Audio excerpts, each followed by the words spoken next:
Can you see the board screen? Yes, ma'am.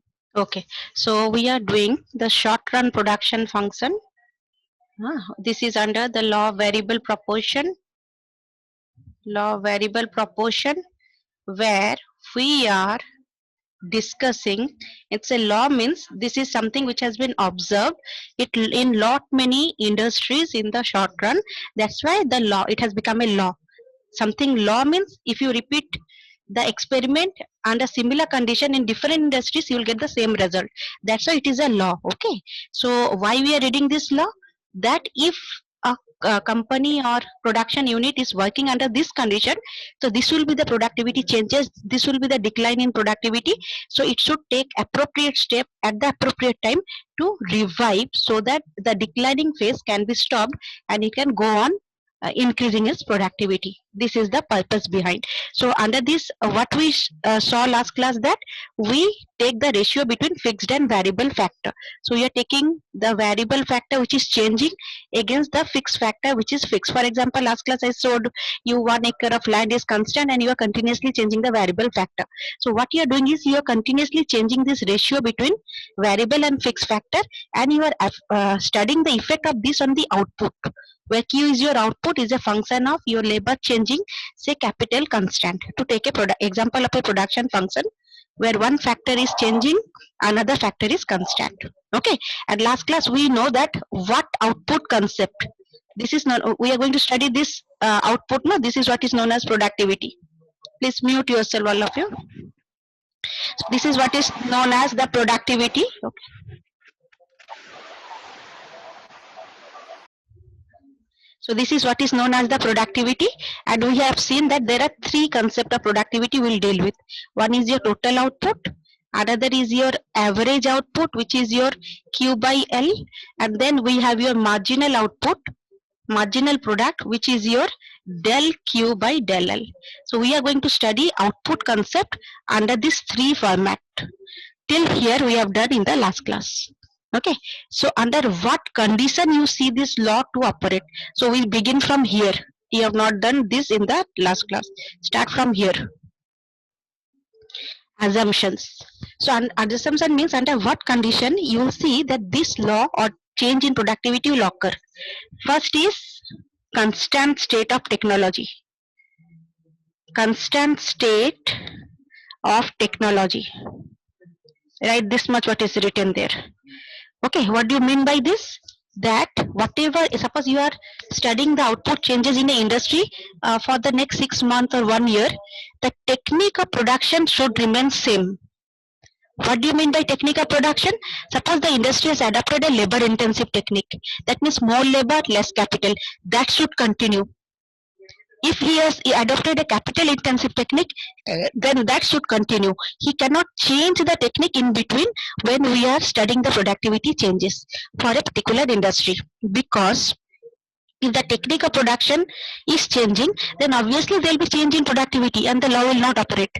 So so you cannot, so if you are studying a particular change in productivity in particular unit, you cannot study the law properly.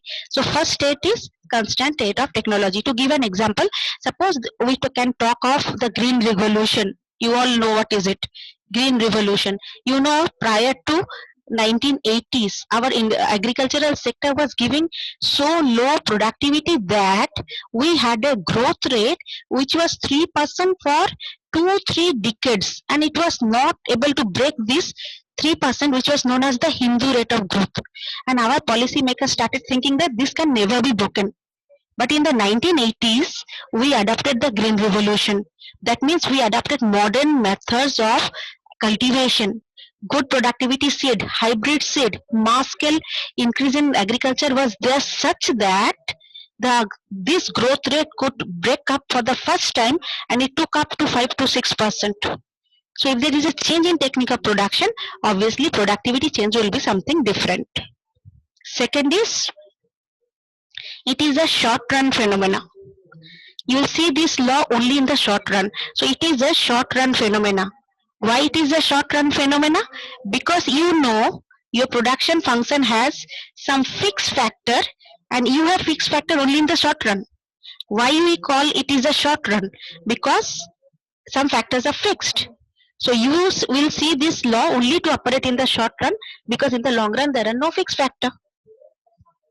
And third assumption is possibility of changing ratio between fixed and variable factor. Possibility of changing ratio between fixed and variable factor. That means this already you know that you are taking the ratio between variable factor and fixed factor, and you are keeping one constant, changing the other, and you are studying the effect of this on the output. So it is possible to change the ratio between fixed and variable factor, because only if the ratio will change, then only you can study this law. These are the three assumptions of the law of variable proportion. Assumptions of law of variable proportion. You just write whatever is written on the board. Constant state of technology, then short run phenomena. Okay, it is a short run phenomena. You can see this only in the short run.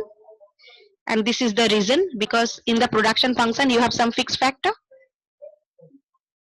From now on I'll give some points. Suppose constant state of technology. I explained what it is, but I will not call out, because I have given you the hints. Try to write yourself, because you may get many such point analytically in the exam which may not have been told in the class even. So you should know and understand what has been taught here. Don't depend everything for notes. Some are there who are not doing the class thinking that okay, I'll handle the theory part. You cannot. Unit 2 will be so tough for you. You cannot. And this time they have decided to give more analytical questions, so that securing a O grade will be very difficult.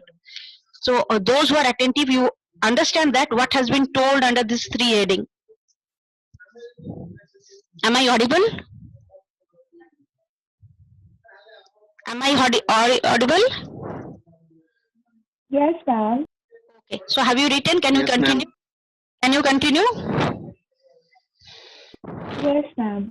Again I repeat, I already explained what is under these 3 assumptions. Okay, if the law comes and you can just mention these 3 points, but sometimes they ask you to explain the assumption in a more elaborate way. In that case, only giving these 3 points will give you only half of the marks. Okay, so you have to explain these points, and already you will explain. Leave some 2-3 lines. Already you know what are the contents. You will write by yourself. I gave you hint how to write. Some of the points I'll now leave out, so that you will fill up the gap and know how to handle these questions. Now let us go to productivity schedule. If anybody has not done, will interrupt. Say that I have to go to the next slide.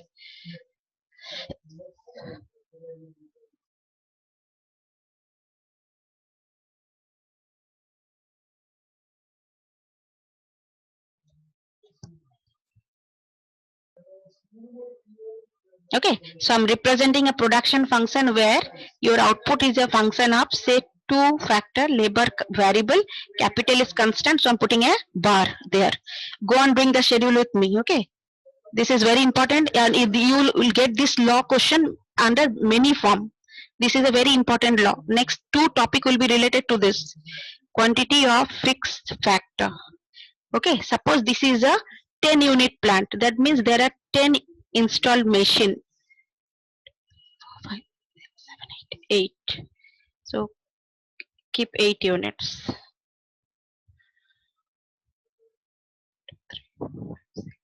8 are there. Huh? Then this is fixed. That's why you have 10 machine unit which are fixed. You are changing the variable factor. So this is your variable units. And let us take labor as the variable units. Okay. Then you will keep total product of labor, average product of labor. Then last column will be marginal product of labor. You know the formula. Suppose this is 0. You have fixed factor, you can see, because this is very important to fill up the schedule they will give you. They will give an incomplete schedule and ask you to fill up. Remember, fixed factor is 10 unit, but if you have 0 variable unit, then your total output will be 0. because only a combination of fixed and factor and variable factor will give you output. This you have done under the producer's equilibrium condition assumption. Then first unit, second, third, fourth, five, you are increasing the variable factor. Okay, so suppose this is the output changes you are observing.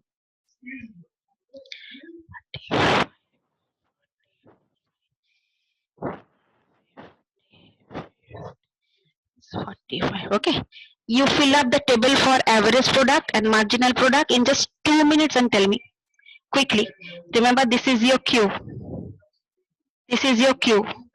This is your Q by L. And this is your del Q by del L. Quickly first fill up the average product. And for the first one, because you are dividing by 0, okay, Q by L, don't take infinite. You always leave it a blank there. Don't keep it infinite.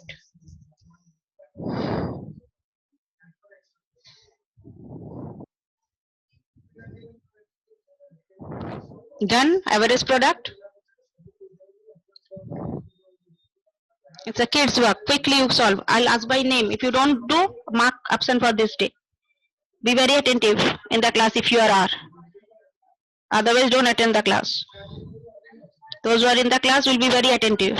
I'll ask by name. You have to tell me what you have done. Swaib Akhtar, are you listening? Swaib Akhtar, Spandan. These all mark absent. I'm calling immediately. You will respond. Otherwise, now don't write everything in the chat every time, huh? Why are you writing in the chat? Yes, ma'am, huh? Mic not working every day. It's the same thing. Spandan, if you write in the chat, I'll ask you to call out.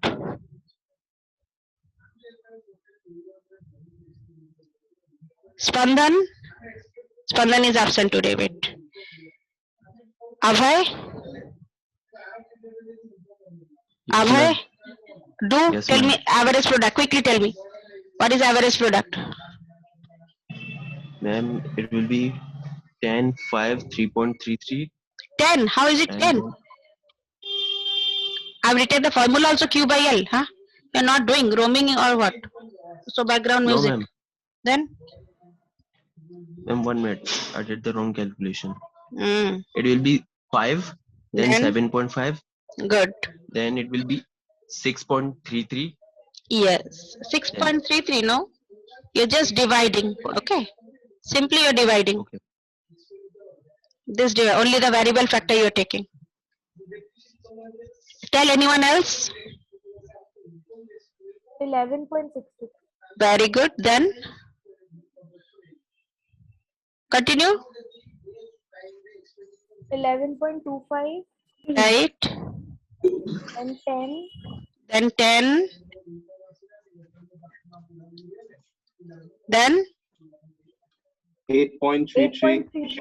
8.33 and last is 6.42. 6.50. Is it 45? 42. Okay. 42. Last one is 6.42. 42. Okay. 45 divided by 7. Okay. Whatever it is. Do. So 6.42. Then marginal product. Tell me. So what is your marginal product? Thank you, Rajasri. Then Sinjini. Those who told the answer. Very good. Then next. For marginal product, what you are doing? Change in total product. This is your del Q. To change in variable factor, this is your del L. Okay, so yes, del L is all consecutive. So here what you have to do is same. 5. Yes, Ma'am, 5. 5. Then 5. Then same that way. This del Q. 2.5. No, no, no, no, no, no. Why 2 point? Why? Del L are consecutive. 5 only. 5 we have written. 10. Right. Then Yes, ma'am. 10. 35 minus 15. Ma'am, again 10. Ma'am, 20. 20. 20. This is 20, huh? Then this table, this schedule, this law, same thing will be used in your cost, break even, market, 3 chapters. So you should understand this very clearly. Very important law for you for your Ma'am, end then sim. 10. 10, Ma'am, then 10. 5, 5. then 0. 0, then Again 5. minus 5.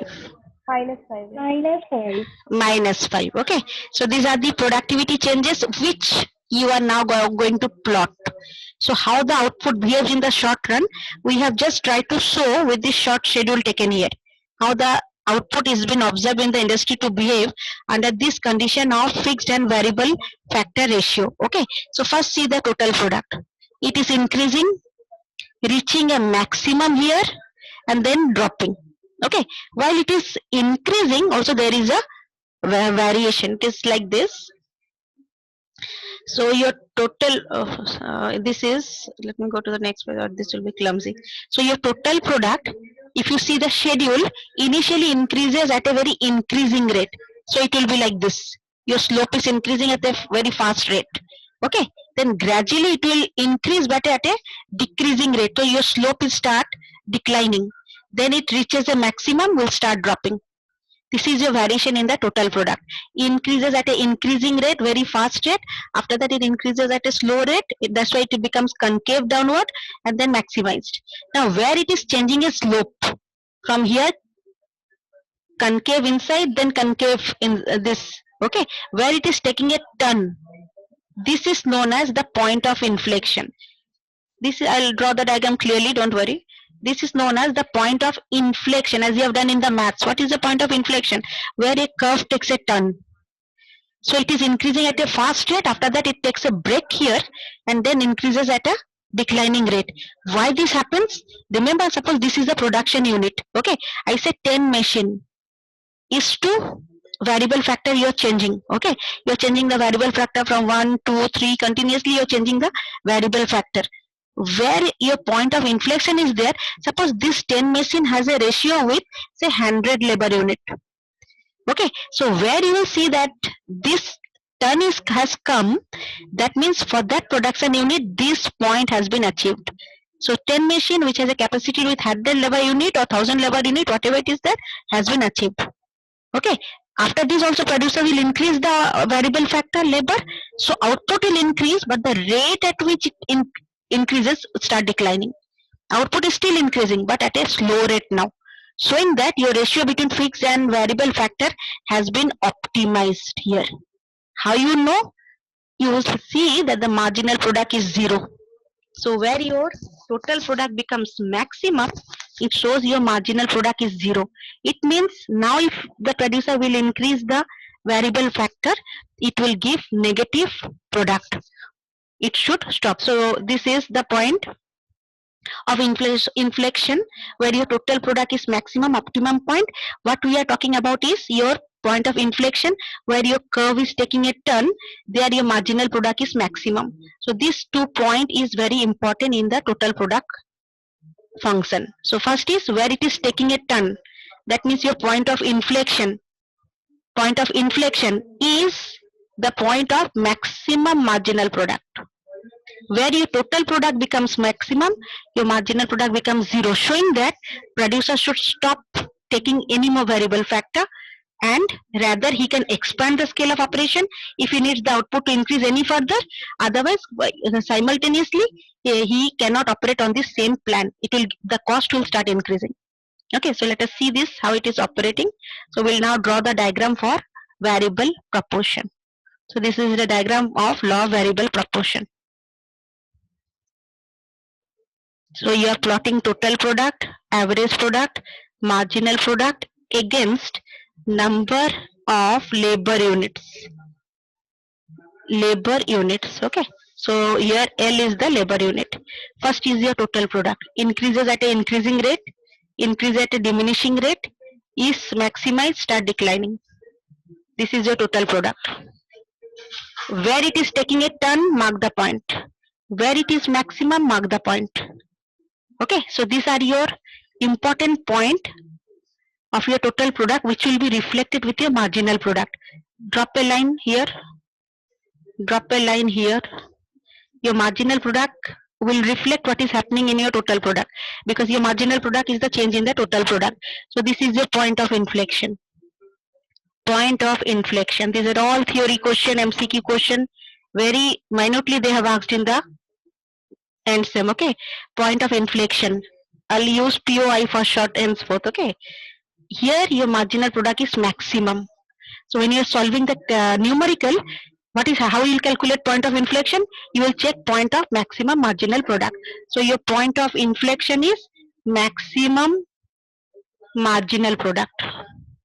You will write these steps, don't worry. Then marginal product declines, because here your ratio between fixed and variable factor has been optimized. After that, he is still increasing the variable factor. So marginal product start declining. Where it becomes zero, your total product is maximum, showing that the production function has been optimized. This is zero. Remember your del, this is your what? Del Q by del L, no? This is your dq by dl. Del Tp means dq by dl is zero. That means this dq by dl is your marginal product. So it is zero here. You can see marginal product has become zero here. So you have plotted the marginal product. So here your marginal product increases, reaches a maximum at the point of inflection. After that it falls, then becomes zero where your total product is maximum, then becomes negative. It will become negative if he still goes on increasing the variable factor. Now the producer is overutilizing the production unit.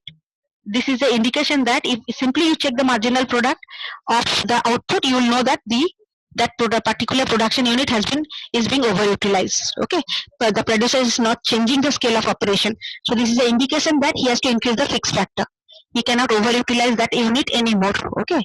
If you see the average product, it reaches a maximum here and then start dropping. Okay, so see the average product, it increases, reaches a maximum, which should be after your point of inflection. Okay, then after that it decreases. This is your average product. It cannot be negative because your per unit output cannot be negative. Okay, now from zero labor unit, your x-axis is measuring the labor unit. From zero labor unit to where your average product is maximum. Remember, average product is maximum, is known as stage 1 in the production process. So this is stage 1, which is stage of increasing returns. Stage of increasing returns. What is meaning of this? That productivity is very high for a particular short run production function. Your point of inflection comes within stage 1. It is not end of stage 1. Your stage 1 ends here. From zero labor unit to where your average product is maximum. Quickly complete the diagram, because this session will log out, 10 minutes are there. Then we'll go into the stages. Then from this point, end of stage 1 to where your marginal product becomes zero, stage 2 in the production process. Very important stage for a producer. So stage 2 is stage of diminishing returns. Stage of diminishing or decreasing returns. Diminishing returns. Okay. Then after this, if he still hires more variable factor with the same proportion of fixed factor, he will enter the third stage, which is stage of negative returns. Stage of negative returns. Stage of negative returns. Yes. अच्छे से लिख लीजिए. मैं state of के बाद क्या लिखे हैं? Stage of increasing returns. कौन सा नहीं समझ में आ रहा है? मैं स्टेज 2 वाला. Diminishing returns. That means not listening. 100 increasing. अच्छा, इसका मतलब सुन नहीं रहे हो, इसलिए हम रिपीट करते जा रहे. I know, no, it's not pen. I'm writing with my finger. Sometimes it is not understood. This is diminishing. अभी सुने? Diminishing returns or decreasing returns. Did you write? Yes, ma'am. Diminishing, okay. Diminishing, or you can also write oblique decreasing. Decreasing returns. And last one is stage of negative returns. First complete the diagram, let me know, because this session log out हो जाएगा तो again You have to, you cannot I'll repeat the diagram, but you again have to repeat the important points. Let me know after you have completed this diagram. We'll go into 3 of these stages. Why this, each stage, what is happening, what you have done in the curve, that is the productivity changes. Then you'll explain why this occurs, why this thing you think is occurring in the short run production function. I'm waiting for your yes that you have completed this page. This is number of labor unit on the x-axis. Okay, you will say that नहीं पढ़ रहे. This is हम यहाँ number लिख देते. This number of labor unit gone.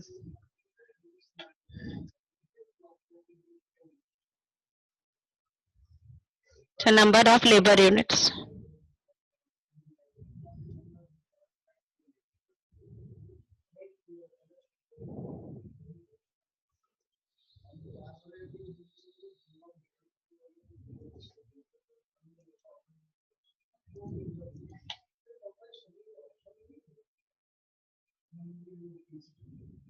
Done, all of you?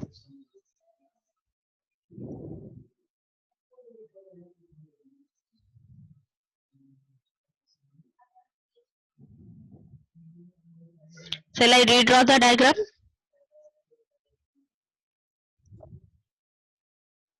I'll redraw after it gets log out, but still if this diagram is not understood, I can again redraw.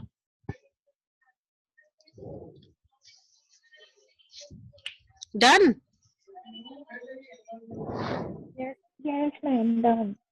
Done. If anybody has not done, we'll interrupt, okay? Okay, so let us go to the table now. Go to the table. All of you go to the table which you have done. Now tell me, till which labor unit is the first stage in production function? Till which labor unit? That means you will tell me in terms of labor units, which is changing. Till how many yes? 6 labor units. 6 labor unit first stage. First stage ends where? How will see that first stage is ending? What you will see? I just told you what you will see for maximum. Quickly tell me, maximum? Ma'am, labor unit 3. 3, correct, because you will observe maximum average product. Okay, so 3 unit, your stage 1 ends here. This is the end of the stage 1. They'll ask you to demarcate. Stage 1 in the production process. How you see? Your average product is maximized. Where does the stage 2 ends? How many labor unit? Ma'am, 6. 6. Why? What did you mark? Ma'am, 0. Very good. Marginal product is 0.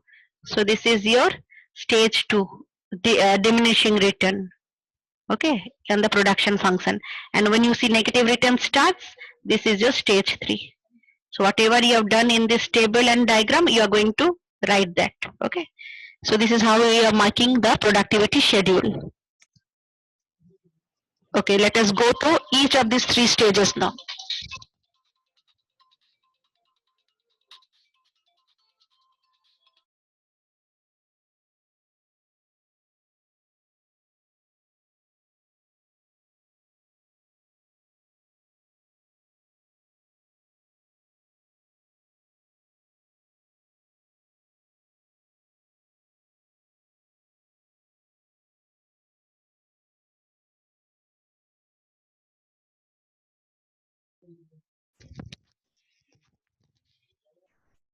Done everyone, the stages. We'll go to the causes first. First we'll do causes of stage 1, which is stage of increasing returns. Stage of increasing returns. Why the productivity is high in the initial stage? Stage of increasing returns. Okay. Audible? I'm audible? Yes, ma'am. Okay. So first reason is why does this stage occurs? Causes we'll do afterwards. Sorry. First productivity changes. Okay. Stage of you don't write the causes now. You write stage 1, which is stage of increasing returns. Just this part you take, and we'll see What is happening in this stage? First you will write what you have done in this diagram. Okay. So you write in this stage the total product. Use all short forms TP, AP, MP like that. Okay. In this stage the total product initially increases. In this stage the total product initially increases at an increasing rate. Initially increases at an increasing rate, and beyond the point of inflection, and beyond the point of inflection, it starts increasing. It starts increasing at a diminishing rate. It starts increasing at a diminishing rate.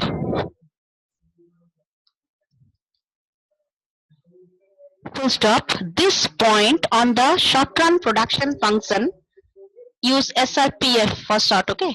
This point on the short run production function,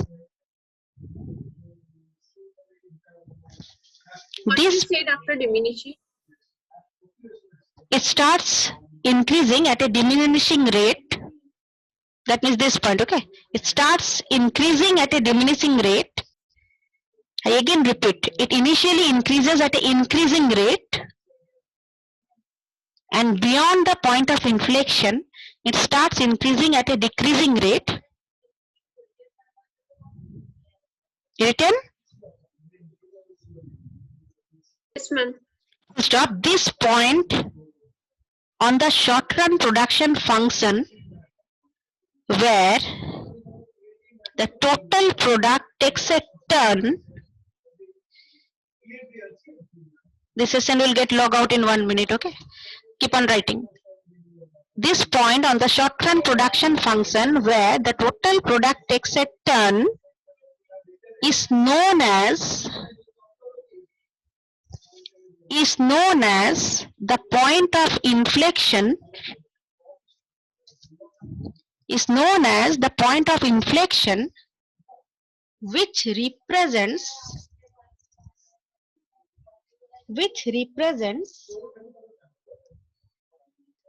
the maximization of the marginal product in the short run, which represents the maximization of the marginal product in the short run. Full stop. This stage ends where